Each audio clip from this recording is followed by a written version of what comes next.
হাওয়া বড়ই খারাপ। 2026-এর আগে তৃণমূল কংগ্রেস কি এবার হারে হারে বুঝে গেল যে হাওয়া সত্যিই বড় খারাপ। আর সেই জন্য আর কোনো ঘোমটা টেনে খ্যামটা টাচ নয়, একদম সমস্ত কিছু খুলে দিয়ে ধীরেই করে ওপেন নৃত্য শুরু হয়ে গেল। এবং এবং দল যে আর দিদি সামলাতে পারছেন না, দিদিপন্থীদের বিদায় আসন্ন, এবং সেই জায়গা থেকে সমস্তটাই কি অভিষেক ব্যানার্জির হাতে তুলে দেওয়া হলো, সেই জল্পনাই কিন্তু এখন ছড়িয়ে পড়েছে। আপনারা জানেন আজকে তৃণমূল কংগ্রেসের সংসদীয় দলের বৈঠক ছিল, এবং সেই বৈঠকে মারাত্মক একটা সিদ্ধান্ত তৃণমূল কংগ্রেস নিয়ে ফেললো। এবার থেকে লোকসভায় তৃণমূলের দল ও নেতা অভিষেক বন্দ্যোপাধ্যায়।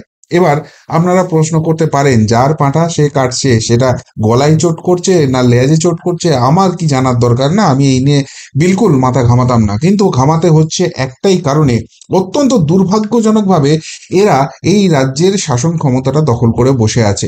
ফলে এই দলের পারফরমেন্স, এই দলের লোকসভায় উপস্থিতি এবং তাদের বিভিন্ন যে রণকৌশল রণনীতি চলে, সেইটার উপর বাংলার ভাগ্য কিন্তু গভীরভাবে জড়িয়ে রয়েছে।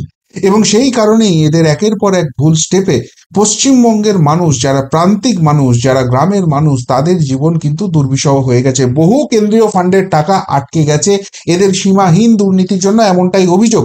সুতরাং সেই জায়গা থেকে যদি কোনো কিছু পজিটিভ নোটে না হয়, সেটা নিয়ে তো আমাদের কথা বলতেই হবে।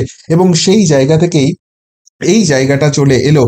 আপনারা জানেন যে এতদিন লোকসভাতে সেখানে কিন্তু দায়িত্ব সামলাচ্ছিলেন সুদীপ বন্দ্যোপাধ্যায়, এবং বলা হচ্ছে সুদীপ বন্দ্যোপাধ্যায় নাকি খুব অসুস্থ, এবং সেই জন্য সুদীপ বন্দ্যোপাধ্যায় আর এই দায়িত্ব সামলাতে পারছেন না, তাকে অব্যাহতি দেওয়া হলো, এবং সেই জন্য অভিষেক বন্দ্যোপাধ্যায়কে এই দায়িত্বে নিয়ে আসা হলো। এবং এই জায়গায় হয়তো সৌগত রায়কে আনার চেষ্টা করা হতো, কিন্তু সৌগত রায়ও শারীরিকভাবে খুবই অসুস্থ, সেই জন্য তাকেও আনা যায়নি। এই জন্যই অভিষেক বন্দ্যোপাধ্যায়কে নিয়ে চলে আসা হলো। কিন্তু তার পাশাপাশি সংবাদ মাধ্যমে যেটা চর্চা শুরু হয়ে গেছে, যে এইগুলো এখন হচ্ছে একটাই কারণে, 26-এর ভোটের আগেও অভিষেক বন্দ্যোপাধ্যায়কে আরো দায়িত্ব দেওয়ার পরিকল্পনা থেকেই কি এই সমস্ত কিছু করা হচ্ছে। কিন্তু তার থেকেও যে মারাত্মক প্রশ্নগুলো উঠে যাচ্ছে, একাধিক প্রশ্ন উঠে যাচ্ছে অভিষেক বন্দ্যোপাধ্যায়ের এই অভিষেক নিয়ে, লোকসভার দলনেতার পদ নিয়ে, সেখান থেকে কিন্তু তৃণমূল কংগ্রেস খুব সহজে রেহাই পাবে না। সেই প্রসঙ্গগুলো, সেই প্রশ্নগুলো আলোচনা করার আগে আপনাদের একটা অত্যন্ত গুরুত্বপূর্ণ জিনিস দেখায়। সেটা হচ্ছে অভিষেক বন্দ্যোপাধ্যায়ের সাংসদ হিসেবে পারফরমেন্স। শুধুমাত্র মমতা বন্দ্যোপাধ্যায়ের ভাইপো হওয়ার জন্যই কি তিনি এই পদটা পেয়ে গেলেন? এই প্রশ্নটা উঠছে কেন, সেটা দেখুন। এই পারফরমেন্স দেখলে আপনারা বুঝতে পারবেন। অভিষেক বন্দ্যোপাধ্যায়ের অ্যাটেন্ডেন্স এই লোকসভাতে, মানে বিগত লোকসভাগুলো দেখলে আরো পুয়ার পারফরমেন্স, সেটা নিয়ে আমি যাচ্ছিই না। এখানে তার অ্যাটেন্ডেন্স মানে লোকসভায় তার উপস্থিতি হচ্ছে 32%, এবং যেখানে ন্যাশনাল অ্যাভারেজ জাতীয় গড় হচ্ছে 87%, এবং এই রাজ্যের গড় হচ্ছে 71%, সেখানে অভিষেক বন্দ্যোপাধ্যায় লোকসভাতে উপস্থিত থাকেন মাত্র 32%। অর্থাৎ 100 দিন যদি কোনো রকম কাজ হয়, সেখানে মাত্র 32 দিন থাকে। আমরা জানি যে যে কোনো পরীক্ষার ক্ষেত্রে 34 তো পাস মার্ক, সেইটুকুনিও কিন্তু অভিষেক বন্দ্যোপাধ্যায় পাননি। তা সত্ত্বেও তাকে কিন্তু সেখানে বসিয়ে দেওয়া হলো লোকসভার তৃণমূল কংগ্রেসের যে দলনেতা রয়েছে সেই পদে। এবার নাম্বার অফ ডিবেটস, সেই নাম্বার অফ ডিবেটসে যদি দেখেন, অভিষেক বন্দ্যোপাধ্যায় মাত্র 2টো ডিবেটসে অংশগ্রহণ করেছেন, যেখানে ন্যাশনাল অ্যাভারেজ হচ্ছে 12.3, 12.3। আর যদি এই রাজ্যের পারফরমেন্স দেখেন, সেটা হচ্ছে অ্যাভারেজ 7। সেই জায়গায় অভিষেক বন্দ্যোপাধ্যায় মাত্র 2টো ডিবেটে পার্টিসিপেট করেছেন, অর্থাৎ তিনি লোকসভাতে যানই না, অথচ তাকে লোকসভার দলনেতা করে দেয়া হলো। এবার বুঝতে পারছেন তৃণমূল কংগ্রেস আলটিমেটলি এই বাংলার কতখানি ভালো চায়, এই বাংলার যে কেন্দ্রীয় ফান্ডগুলো আটকে আছে সেইগুলো নিয়ে আসার জন্য কতখানি মরিয়া। যদি তাই হতো, তাহলে এইরকম পুয়ার পারফরমেন্সের লোককে এই দায়িত্ব দেওয়া হতো না। যাই হোক, এবার অভিষেক বন্দ্যোপাধ্যায়কে নিয়ে যে প্রশ্নগুলো উঠে যাচ্ছে, সেগুলো এক এক করে আপনাদের সামনে নিয়ে আসে, আপনারাই বিচার করে দেখবেন সেটা সারবত্ত রয়েছে কি রয়েনি। আপনারা জানেন বিজেপি এক ব্যক্তি এক পদ এই নীতিতে চলে, এবং কোনো কোনো সময় সেটা ব্যতিক্রম ঘটে। তার একটাই কারণ হচ্ছে যে নতুন যে সিলেকশনটা হবে সেটার সময় কিন্তু সেটাকে সরিয়ে দেওয়া হয়। যেমন আমাদের পশ্চিমবঙ্গের ক্ষেত্রেই দেখুন, ডক্টর সুকান্ত মজুমদার রাজ্য সভাপতি ছিলেন, এবং সেই কারণে তিনি যখন কেন্দ্রীয় প্রতিমন্ত্রী হলেন তখন থেকেই বিজেপি শুরু করে দিল যে তাকে কিন্তু এই রাজ্য সভাপতির পদ ছেড়ে দিতে হবে। এবার প্রায় 1 বছর তাকে দুটো পদই সামলাতে হলো, কেননা রিপ্লেসমেন্টে যে মুখটা আসবে সেটা তো পার্মানেন্ট রিপ্লেসমেন্ট হচ্ছে, সেটা সময় লাগছিল। এবং ফাইনালি গিয়ে তারা কিন্তু শ্রমিক ভট্টাচার্যকে করলো। এক ব্যক্তি এক পদের বাইরে কিন্তু বিজেপি হাঁটে না। তো এই নীতিটা দেখে তৃণমূল কংগ্রেস এটা শুরু করেছিল এবং এর জন্য সব থেকে জোরালো সওয়াল করেছিলেন অভিষেক বন্দ্যোপাধ্যায় নিজে। এক ব্যক্তি এক পদ করতেই হবে তৃণমূল কংগ্রেসে এবং একটা নির্দিষ্ট বয়সের পর রিটায়ারমেন্ট করে যেতে হবে। কিন্তু দেখা গেছে অভিষেক বন্দ্যোপাধ্যায়ের সেই সব কথাবার্তা বাতিলাবাজি বলে খোদ মমতা বন্দ্যোপাধ্যায় রিজেক্ট করে দিয়েছেন। এবং তার সব থেকে বড় জলজান্ত প্রমাণ হচ্ছিলেন ফিরহাদ হাকিম, যাকে মন্ত্রী করে রেখে দেওয়া হয়েছে, কলকাতার মেয়র করে রেখে দেওয়া হয়েছে এবং একাধিক গুরুত্বপূর্ণ দলের সব পদে আছেন তিনি। তো এখন প্রশ্ন হচ্ছে যে অভিষেক বন্দ্যোপাধ্যায় এত সওয়াল করেছিলেন এক ব্যক্তি এক পদ, তো এখন তো তিনি লোকসভার দলনেতা হয়ে গেলেন তৃণমূল কংগ্রেসের, তাহলে এক পদ রাখার বেসিসে তিনি কি তৃণমূল কংগ্রেসের যে সাধারণ সম্পাদকের পদটা আছে সেটা ছাড়বেন, নাকি ওই সব পরের জন্য নিজের লোকজনকে সেট ফেট করে দেওয়ার জন্য, কিছু লোককে ছেঁটে দেওয়ার জন্য এইসব গালফড়া কথা বলেছিলেন? আলটিমেটলি তিনি দুটো পদই সামলাবেন এবং সেই জন্যই তাকে এই জায়গায় নিয়ে আসা হলো, সেটা সকলের দিকে নজর থাকবে। 2 নম্বর যে প্রশ্নটা উঠছে, তৃণমূল কংগ্রেস বলে তাদের নাকি মা মাটি মানুষের সরকার চলছে, তারা যেভাবে মহিলাদের প্রতি সংবেদনশীল এবং মহিলাদের কথা বলে অন্য কেউ কিছু বলে না, অথচ আমরা বারবারই দেখি যে তৃণমূল নেতাদের বিরুদ্ধেই অভিযোগ ওঠে এই নারী নির্যাতনের জন্য এবং সেই জন্য বিজেপি এখন নারী সুরক্ষা যাত্রা করছে। তো যাই হোক, এখন প্রশ্ন হচ্ছে যদি সুদীপ বন্দ্যোপাধ্যায় সত্যিই অসুস্থ হন তাহলে সেই জায়গা থেকে কোনো মহিলা মুখকে কেন তৃণমূল কংগ্রেস সেই জায়গায় নিয়ে এলো না? এরকম তো নয় যে দলে এক্সপিরিয়েন্সড এমপি নেই। আপনারা যদি দেখেন কাকলি ঘোষ দস্তিদার, শতাব্দী রায়, মালা রায়, এরা কিন্তু খুব এক্সপিরিয়েন্স, মানে সংসদীয় রাজনীতি বা পরিষদীয় রাজনীতি যদি দেখেন, তারা কিন্তু অভিষেক বন্দ্যোপাধ্যায়ের থেকে অনেক বেশি সিনিয়র, অনেক বেশি এক্সপিরিয়েন্স, কিন্তু তাদেরকে নেওয়া হলো না। তাহলে দলে মহিলা মুখ থাকা সত্ত্বেও শুধুমাত্র অভিষেক বন্দ্যোপাধ্যায় মমতা বন্দ্যোপাধ্যায়ের ভাইপো বলে তাকে এই পদে জোর করে বসিয়ে দেওয়া হলো নাকি? এই প্রশ্নটা উঠে যাচ্ছে। 3 নম্বর যে প্রশ্নটা উঠছে সেটা আরো গুরুত্বপূর্ণ। এখানে একজন পুয়ার পারফর্মার, যেটা আমি দেখালাম যে অভিষেক বন্দ্যোপাধ্যায়ের লোকসভায়, এই লোকসভাতে কি পারফরমেন্স রয়েছে, তার পুরনো দলীয় যদি ঘাঁটি একদম ছিটকে পড়ে যাবেন, তাহলে যিনি লোকসভাতে প্রায় জানি না, প্রায় কোনো ডিবেটে অংশগ্রহণ করেন না, সেই রকম একটা ব্যক্তিকে এই পদে বসানো হলো। এটা কি শুধুমাত্র এটা পারিবারিক দল বলে? এখানে শুধুমাত্র ব্যানার্জি টাইটেল থাকলে এবং সেটাও মমতা ব্যানার্জির সঙ্গে যদি কোনো রকম সম্পর্ক থাকে তবেই কি কিছু পাওয়া যাবে? দলের বাকি যারা কর্মী নেতা রয়েছেন তারা শুধুমাত্র ওই ল্যাম্পপোস্ট বলে যেটা দাগিয়ে দেওয়া হয় সেটাই কি? সেই প্রশ্নটাও কিন্তু উঠছে। 4 নম্বর যে প্রশ্নটা উঠছে সেটা হচ্ছে যে দিদিপন্থীদের কি বিদায় আসন্ন হয়ে গেল?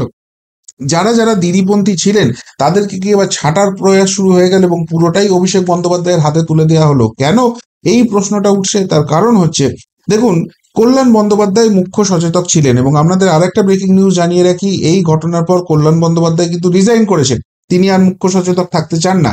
তার কারণ হচ্ছে, আপনারা কিছুদিন আগেই শুনেছিলেন যে কল্যাণ বন্দ্যোপাধ্যায় এবং মহুয়া মৈত্রের মধ্যে একটা বীভৎস টাসেল হয়েছিল এবং মহুয়া মৈত্র যা খুশি তাই নয় বলে কল্যাণ বন্দ্যোপাধ্যায়কে অপমান করেছিলেন।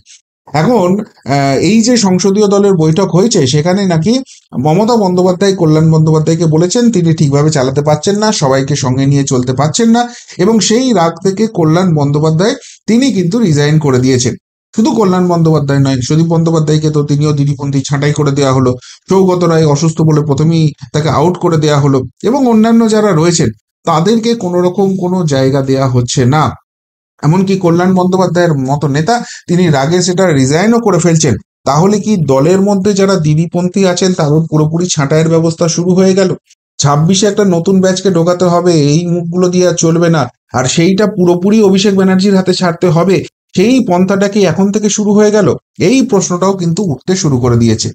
5 নম্বর, বিধানসভার ছক কি পাল্টাচ্ছে? যেটা আপনাদের আগে একটা দেখালাম যে বিধানসভার আগে কি আরো গুরুদায়িত্ব আসবে অভিষেক বন্দ্যোপাধ্যায়ের, অর্থাৎ মমতা বন্দ্যোপাধ্যায় কি বুঝে গেছেন যে তিনি যদি মুখ হয়ে 26-এর নির্বাচনে লড়েন তাহলে তাহলে তৃণমূল কংগ্রেসের হার কেউ আটকাতে পারবে না। তাই সিপিএম এক সময় যেটা করেছিল, যে সিপিএম এর জ্যোতি বসুকে গিয়ে মমতা ব্যানার্জি দুর্গাপুজোয় প্রণাম করে আসতো, তো সেই সিপিএম এর ছকই কি এবার তৃণমূল কংগ্রেস নিতে চলেছে? অর্থাৎ বিধানসভার আগে মুখ্যমন্ত্রী মুখ হিসেবে কি অভিষেক বন্দ্যোপাধ্যায়কে প্রজেক্ট করা হবে, এবং সেই জন্য এত পুয়ার পারফরমেন্স হওয়া সত্ত্বেও তাকে লোকসভার এই পদটায় বসিয়ে দেওয়া হলো, দলনেতা করে দেওয়া হলো? এই প্রশ্নটাও কিন্তু উঠছে। আরেকটা গুরুত্বপূর্ণ প্রশ্ন উঠছে, সেটা হচ্ছে যে আমরা প্রায়শই শুনি যে এই রাজ্যে দুর্নীতি তদন্ত চলছে, এবং সেখানে কিন্তু এই টিএমসি এমপি অভিষেক ব্যানার্জি ইডির কাছে, ইডির যে প্রেস রিলিজ ছিল সেখানে তার নাম উঠে এসছে, একাধিক মামলা আছে, এবং সেখানে বারবার এই অভিষেক ব্যানার্জিকে আমরা রক্ষা কবচ নিতে শুনি। এতদিন অবধি অভিষেক বন্দ্যোপাধ্যায়কে এই দায়িত্ব দেওয়ার দরকার হয়ে পড়লো না, কিন্তু এখন অভিষেক বন্দ্যোপাধ্যায়কে নিয়ে আসা হলো। তার কি কোথাও একটা সাংবিধানিক রক্ষা কবচের ব্যবস্থা করে দেওয়া হলো, যাতে আগামী দিনে যদি এই ধরনের ডাক আসে বা কোনো কিছু হয় সেইখান থেকে সুরক্ষা পাওয়া যাবে? সেই প্রশ্নটাও উঠছে। এর বাইরে আরো গুরুত্বপূর্ণ দুটো প্রশ্ন রয়েছে। নাম্বার ওয়ান প্রশ্ন হচ্ছে, এই তৃণমূল কংগ্রেস বলে তারা এখানকার যারা মুসলিম রয়েছে, সংখ্যালঘু সমাজ রয়েছে, তাদের কথা অত্যন্ত গুরুত্ব দিয়ে ভাবে। তাহলে যদি সুদীপ বন্দ্যোপাধ্যায় সত্যিই অসুস্থ হয়ে যান, তাহলে দুটো নাম উঠে আসছে, খলিলুর রহমান বা সাজদা আহমেদ, যারা কিন্তু পরিষদীয় রাজনীতিতে অনেক পরিপক্ক, অনেক অভিজ্ঞ, অনেক সিনিয়র। তাদেরকে কেন সুযোগ দেওয়া হলো না? একটাও কেন মুসলিম মুখ এখানে তৃণমূল কংগ্রেস তুলে নিয়ে এলো না? এবং শেষ প্রশ্নটা আরো মারাত্মক, সেটা হচ্ছে বারবার তৃণমূল কংগ্রেসের অভ্যন্তরেই কিন্তু আওয়াজ উঠে গেছে এই অভিষেক বন্দ্যোপাধ্যায়কে রাজ্য মন্ত্রিসভায় নিয়ে আসতে হবে, তাকে উপমুখ্যমন্ত্রী করে দিতে হবে, তার হাতে স্বরাষ্ট্র মন্ত্রকটা ছাড়তে হবে। এবং সেই জায়গাতে কোথাও গিয়ে একটা নাকি দুজনের মধ্যে টাসেল হয়ে গেছে, এবং মাঝে মাঝেই নাকি দুজনের মধ্যে কথা বন্ধ থাকে, এরকম খবর আমরা মিডিয়াতে দেখি। এখন প্রশ্নটা হচ্ছে যে অভিষেক বন্দ্যোপাধ্যায়ের কি এইখানে, মানে পশ্চিমবঙ্গে যে প্রশাসন চলছে সেখানে এতখানি গ্রিপ হয়ে গেছে যে সেটাকে আর মমতা বন্দ্যোপাধ্যায় কন্ট্রোল করতে পারছেন না? দল বলুন, প্রশাসন বলুন, সবটাই অভিষেক ব্যানার্জির হাতে চলে গেছে, এবং 26-এর আগে একটা বড় ঝটকা লাগতে পারে। সেই জন্যই কি অভিষেক বন্দ্যোপাধ্যায়কে এই সমস্ত কিছু থেকে সরিয়ে দেওয়ার জন্য তাকে দিল্লিতে ওই লোকসভার দলনেতা করে দেওয়া হলো, যে লোকসভাতে তিনি প্রায় জানি না, খুব খারাপ অ্যাটেন্ডেন্স, কোনো ডিবেটেই প্রায় পার্টিসিপেট করেন না, খুব খারাপ সেখানেও তার পারফরমেন্স, তা সত্ত্বেও তাকে সেই পদটা দিয়ে দেওয়া হলো? এই রাজ্য রাজনীতিতে তার যা গ্রিপটা হয়ে গেছে, সেই গ্রিপ থেকে মুক্ত করার জন্যই কি এটা করা হলো? এই প্রশ্নগুলো কিন্তু উঠে যেতে শুরু করেছে। অর্থাৎ আজকে যে সিদ্ধান্ত হলো, তারপর কল্যাণ ব্যানার্জির রেজিগনেশন, দিদিপন্থীদের মুখ গোমড়া, এবং আলটিমেটলি অভিষেক ব্যানার্জিকে যেভাবে সামনে নিয়ে আসা হলো, তাতে সত্যি সত্যিই একটা নতুন ছকে, নতুন উদ্যমে তৃণমূল কংগ্রেস ঝাঁপিয়ে পড়ার জন্য এত কিছু চেঞ্জ করলো, নাকি তৃণমূল কংগ্রেসে যে মুষল পর্বটা এতদিন আড়াল আবডাল রেখে করছিল সেইটাকে পুরোপুরি সামনে এনে বেআব্রু করে দিল? সেই প্রশ্নগুলো কিন্তু উঠে যেতে শুরু করে দিয়েছে। আপনাদের কি মনে হচ্ছে, সত্যি অভিষেক বন্দ্যোপাধ্যায়কে এই পদে নিয়ে আসার পিছনে আসল কারণটা কি থাকতে পারে? উত্তরটা অবশ্যই কমেন্ট বক্সে কমেন্ট করে জানাবেন। এখনকার মতো এখানেই শেষ করলাম, ফেরত আসছি নতুন প্রতিবেদন নিয়ে খুব তাড়াতাড়ি। ভালো থাকবেন, সাথে থাকবেন, পাশে থাকবেন। নমস্কার।